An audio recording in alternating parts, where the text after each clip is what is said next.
Well, there are some similarities and there are some differences, but overall, I would say the risk factors for males are increasing.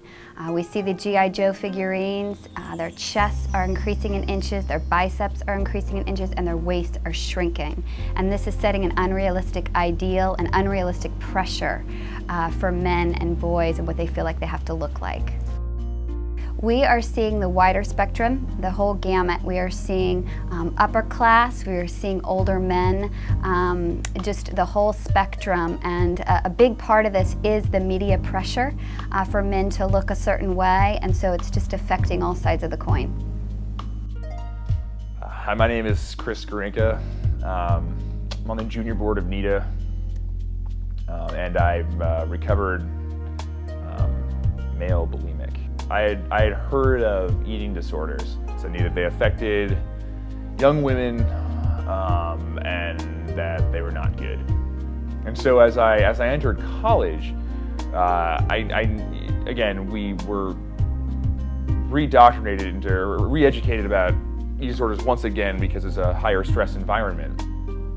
All the health center people were women. The pamphlets they handed out had pictures of mostly young women hanging out in groups. No one had ever talked to me about it directly, and my friends and I never discussed it and didn't think anything that I was at risk for. So in college, I started rowing.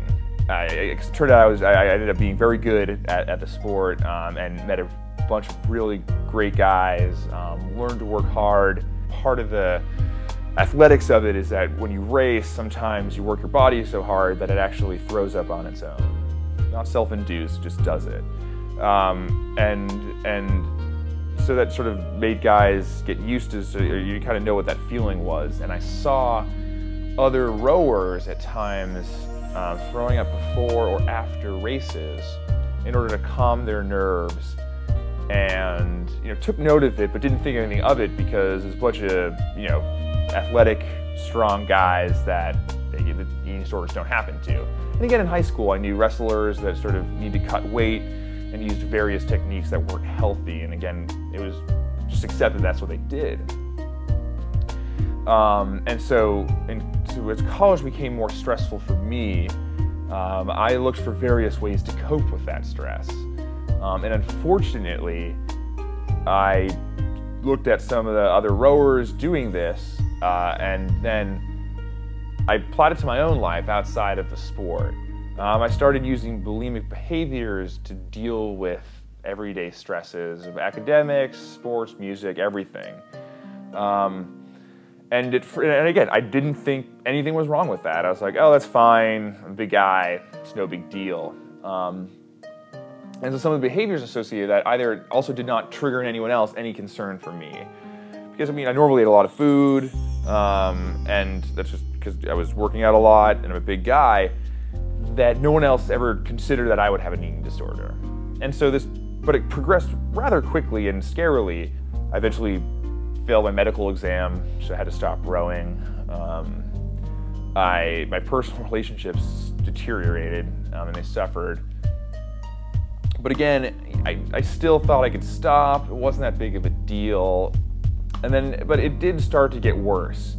So bad at some point that I actually missed a final exam. I immediately after I missed the exam, I went to the doctor, the infirmary, and so the doctor said, I have, these are the behaviors, and they're like, yeah, this sounds like an eating disorder. And it was a scary moment, but I moved on and then but I kept the same behaviors up. And I didn't tell anyone, really, until it was more in the later stages, after about 2 years of having it. And so I felt like an outlier, and I felt super alone, that no one would know how to treat me, even if I sought help. I was weird. There's no other instances of this, and so that if I said I had an eating disorder, I would be less of a man, or that people would see me not as a guy. I graduated, and then I took a job in investment banking, worked 110-hour work weeks, so very high stress. It didn't stop. And at times got worse. And so my next big fear was that if my employers ever found out, they would fire me, I'd never be able to get a job again. And so my friend, one of our good friends, had sort of counseled me through this, calling him every day, hanging out with me. But after a couple weeks, he stopped picking up his phone. And I found out days later that he had taken his own life. Facing that sort of severe loss spurred me to action to finally take a look at myself. It may not be the next day, but it could have been 4 weeks later, it could have been 2 years, it could have been 10 years, it could have been 20 years. But I was slowly killing myself. So that day, I went on to my insurance provider's website and looked for a therapist and came up with this many, big goose egg. That was tough. And the earlier me, even 4 months earlier, would have said, well, clearly no one's going to help me because no one knows exactly me. So I'm just going to not go seek help and I'll figure this out on my own. And part of the recovery process involved again, a lot of self-reflection or introspection. And one of the things I kind of went back to was, why did it take me 4.5 years to do something about this? Why for so long did I think I didn't have a problem, no one else was like me, why did I feel alone? Why am I an outlier? And why do I never see anyone like me who has this disease or has recovered?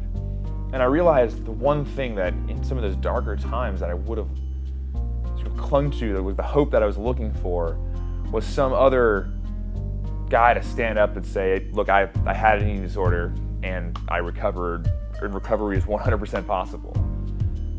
That would have really been, I think, helpful for my own recovery and spurring that earlier. So, and I also took a look at some of the resources out there for men.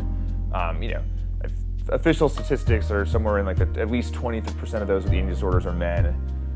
It's my guess, and I think most experts would agree, is that it's higher than that, and especially with bulimia and binge eating disorder, estimates of anywhere from 30 to 50% are men. And the rate that men are, eating disorders within men are increasing at a faster rate than women. But again, the resources out there aren't targeting men at all. And so I'm like, there's clearly a problem in getting men to come out to these events. And so what I did is I actually shared my recovery story with the Boston Globe. After that, I actually got a lot of emails from friends, former classmates, and random individuals, men who said, I had an eating disorder in college, I still have one, but I'm too afraid to tell anyone about it, I don't know what to do about it. And so there is clearly a stigma out there, and that this is a woman's disease and not a men's disease when it is genderless. And with the highest fatality rate of any mental illness, this is a real problem. And so if men feel alone and feel like they can't get help, they're that much less likely to actually seek help and get better. And so we need to change that. So again, I think it's important to understand that these are groups that are just as at risk as young women in college. What I wanted when I was in this was to have someone say, like, I've had an eating disorder, I've recovered, and I'm a fully functioning member of society with great friends, great job, and all of these things, and that you can recover. And most importantly, especially to men and athletes out there, is that you're not alone.